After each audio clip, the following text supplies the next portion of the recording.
Welcome to the module of Backlog Refinement and Estimating. Backlog Refinement and Ordering. Now, in addition to the 4 sprint events that we kind of talked about, there may also be a separate product backlog refinement session. This may also include backlog prioritization and estimation. Now, what does product backlog refinement refer to? This refers to ensuring the items at the top of the product backlog are ready for the next sprint. It may include adding detail to existing items, estimating, deleting items, adjusting priorities, dividing up backlog items into additional items, and creating new items. Product backlog refinement is not treated as a formal event because it may not be needed with every sprint. However, many teams will find it necessary to conduct regular product backlog refinement meetings at least once per sprint. Backlog refinement is the process of determining how much time will be needed to complete a backlog item. Backlog estimating, is a process of determining how much time will be needed to complete backlog item, which is what we're going to look at in the next topic, and what work will be required. Estimating often takes place during product backlog refinement. This may sound straightforward, but it's important in maintaining the principles of transparency and collaboration, because it allows everyone to see exactly how much work is required for each iteration and to agree on the user stories. Prioritization is another concept we're going to look into. Before a new sprint begins, the product owner ensures the top of the product backlog has been prioritized.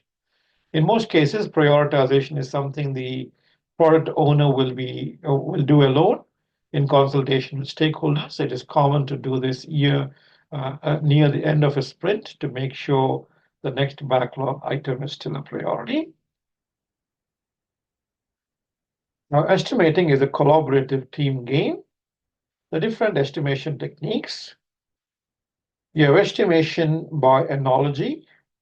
It's a comparative estimation technique, and you derive the estimate for one item by comparing it to another previously created or better understood item.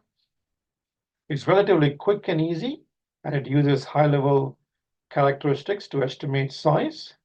It's ideal for early life cycle phases, such as feasibility and the foundation phase. It's most effective if carried out collaboratively. Diversity of skill and experience is typically beneficial. Please note, estimating by decomposition is often used to validate in later phases of the project. So this is one way of estimating. Another way of estimating is a technique called story point estimating, and we do that using planning poker. It's a comparative estimation technique using story points. Each item to be estimated is compared to a baseline item that the team believe will take the least effort to fulfill. And as a part of story point estimating, you use a non-linear scale, a Fibonacci-like sequence, and the sequence would be something along the lines of 0, half, 1, 2, 3, 5, 8, 13, 20, 40, and so on. So a Fibonacci, sequence would be something along the lines of, when you kind of look at 1 and 2, 3 is the addition of 2 and 1. And when you look at 5, 5 is the addition of 3 and 2. 8 is the addition of 5 and 3. So you kind of add up the preceding 2 terms. That's how you kind of develop a Fibonacci-like sequence. And this sequence is used to deal with reduced precision associated with increasing size of work being estimated. Playing cards are used to aid collaboration to ensure every individual estimates are not influenced by another.